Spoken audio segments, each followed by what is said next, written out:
हरे कृष्णा. आज आपण प्रभुपाद यांच्या जशी आहे तशी भगवद्गीता या ग्रंथातून प्रथम अध्यायातला 6वा श्लोक बघूया. अथ प्रथमः अध्यायः अथ षष्ठः श्लोकः. तर प्रथम अध्यायाचं नाव आहे अर्जुन विषाद योग.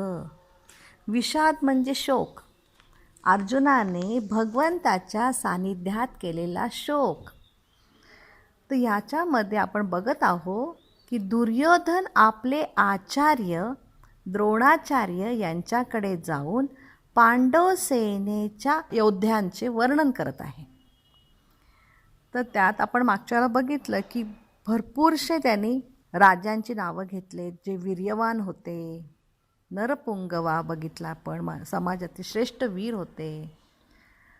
अशा अनेक वीरांची त्यांनी नावं घेतली. आणि आता 6व्या श्लोकामध्येही तो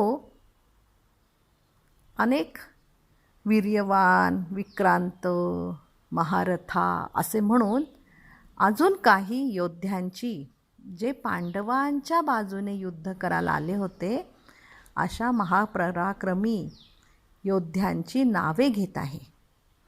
तर आपण आधी हा श्लोक वाचूया. युधामन्युश्च विक्रांत उत्तमौजश्च वीर्यवान सौभद्रो द्रौपदेयाश्च सर्व एव महारथः. तर युधामन्युश्च म्हणजे युधामन्यू. युधामन्यू नावाचा एक राजा, किंग किंवा लढाईसाठी आलेला सेनापती. युधामन्यूला विशेषण लावलेलं आहे विक्रांत. म्हणजे युधामन्यू कसा होता? पराक्रमी. इथे विक्रांतचा अर्थ आहे पराक्रमी. पराक्रमी युधामन्यू सुद्धा आला होता. उत्तमौजश्च वीर्यवान. उत्तमौजा नावाचा जो राजा होता तो वीर्यवान होता. वीर्यवान म्हणजे अत्यंत शक्तिशाली होता. तर त्याला ते विशेषण लावलेलं आहे. उत्तमौज वीर्यवान होता. युधामन्यू विक्रांत म्हणजे पराक्रमी होता. तर हे दोघे कोण होते? तर हे दोघेही भाऊ होते. युधामन्यू आणि उत्तमौजा हे एकमेकांचे भाऊ होते आणि ते पांचाल नरेशाचे पुत्र होते. असे म्हणतात की ते द्रौपदीचे भाऊ होते आणि ते अर्जुनाला मदत करण्यासाठी अर्जुनाचे बॉडीगार्ड म्हणून ते आलेले होते. तर अर्जुनाच्या रथाच्या चाकांचं रक्षण करणं हे कामं त्यांना दिले होते.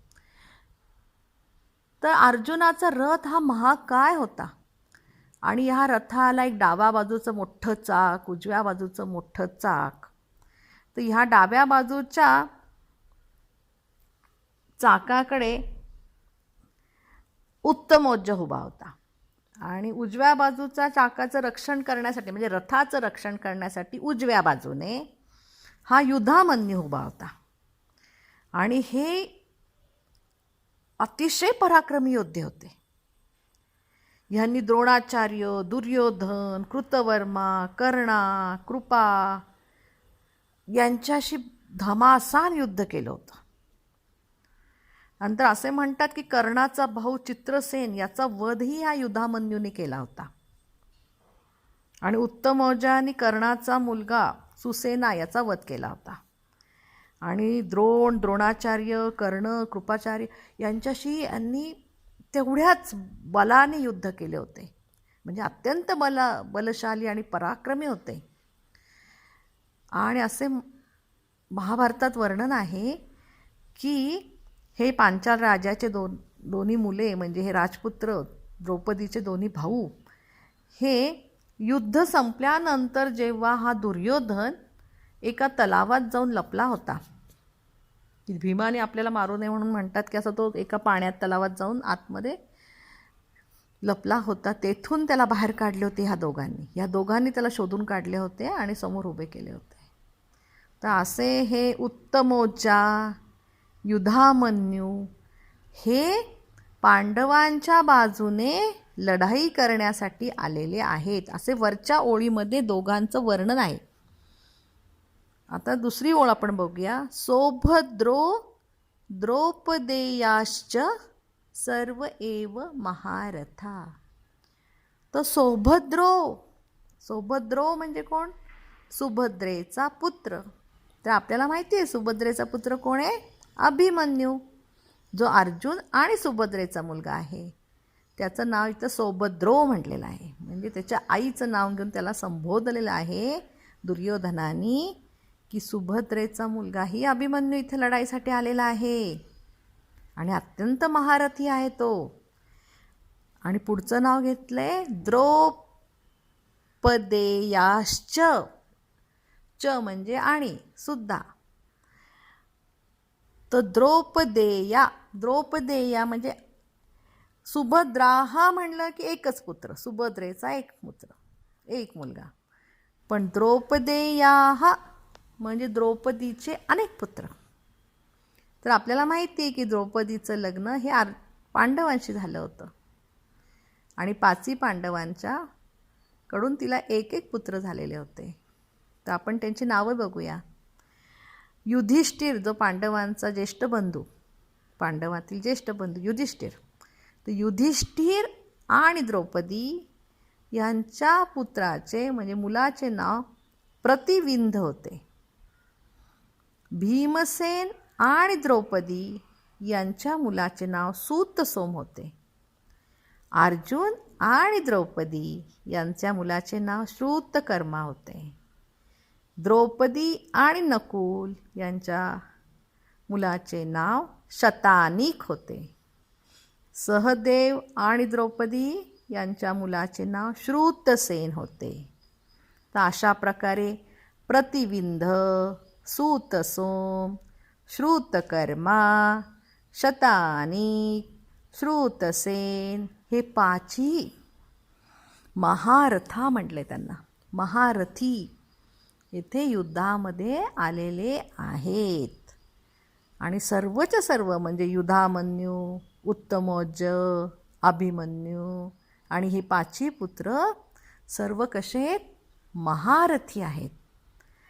तर हे असे दुर्योधन आपले आचार्य द्रोणाचार्य यांना सांगत आहे.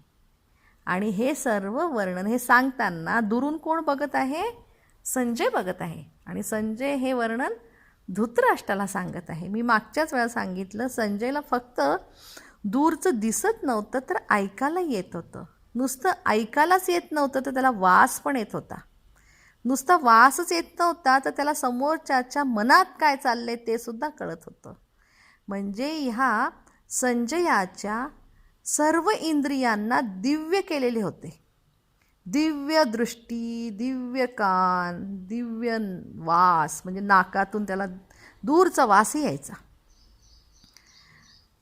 तर ह्या दिव्य इंद्रियांना व्यासदेवाने त्यांना प्रदान केले होते. व्यासदेवाने त्याला आशीर्वाद दिला होता की तुझे सर्व इंद्रिय हे दिव्य होतील आणि त्याच्यातून हे वर्णन तू युद्धाचे वर्णन तू दूर बसूनही हस्तिनापूरमध्ये बसूनही तू कुरुक्षेत्रावर काय चाललेले आहे याचे वर्णन तू करू शकशील.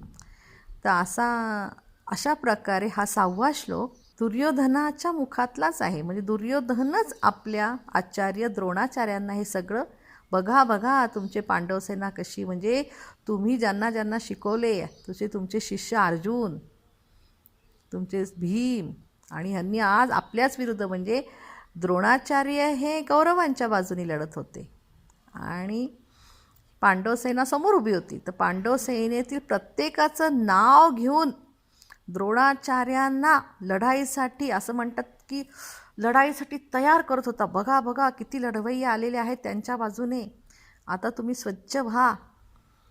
अशा प्रकारे हा दुर्योधन आपले आचार्य द्रोणाचार्य यांच्याकडे जाऊन या सर्व योद्ध्यांचे वर्णन करीत आहे. हरे कृष्णा. श्रील प्रभुपाद की जय.